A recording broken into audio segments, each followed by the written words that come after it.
think in terms of rhythm, in terms of best 11, still doesn't seem to be clear for Michael Beale at the club at this moment in time. Rangers virtually at their strongest in terms of personnel available. Without being disrespectful to Celtic, they were by no means at their strongest. Probably their bare bones. And look, they've gone away from home and managed to get a result against Rangers in front of 50,000. So that's hugely disappointing.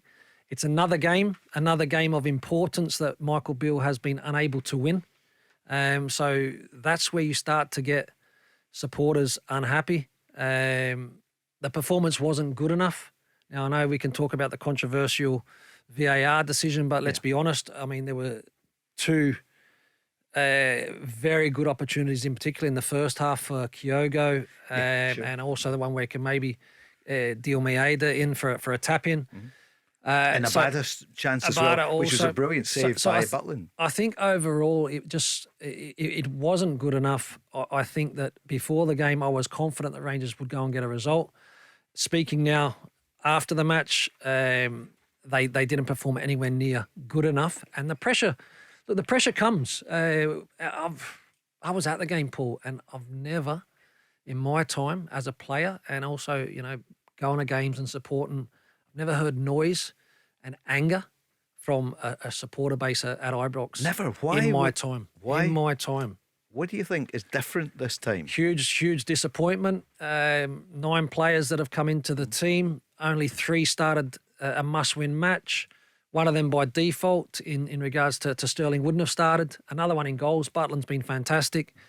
So, again, sometimes you just got to be careful. I think you can trip yourself up a little bit when you talk too much. And I don't think Michael's a bad person, but I think I've always said less is more.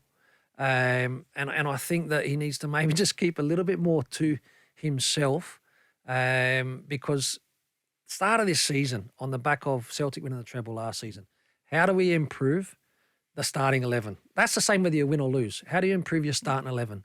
You sign 9 players, not enough in that starting 11 to make the impact that is needed. And players do take time to settle, but you don't get that long to settle up here in Glasgow. And majority of Rangers' business was done at the beginning of the window. So I think plenty of time for players to have settled in. Leanne, what does he do now? Who's there? Who supports him? Who's round him to say, you need to get this right now? What is the system? Who is he going to play? Yeah, well, you would hope his backroom staff and the people at the club that have backed him in terms of the decisions that have been made with the transfers, they clearly feel like the players that they've brought to the club. And I think the Rangers fans, the response from them is down to that. Recruitment has looked good. On paper, they've spent money. The numbers, go on the side of this looks good, these players that are coming in, transfer fees that are this, that, the other. And the reality is the Rangers fans have not seen that. So they can only base their opinion on fact. And the facts just now don't look good based on what they've seen. So I think behind the scenes there's got to be an awful lot of work going on. Or, Craig's touched on it. What is his strongest 11?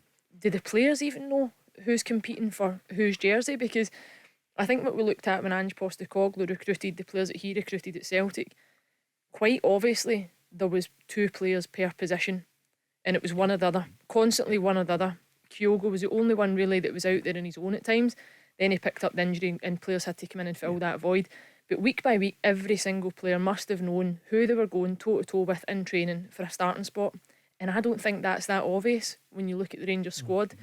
I think it's a free hit for the most part.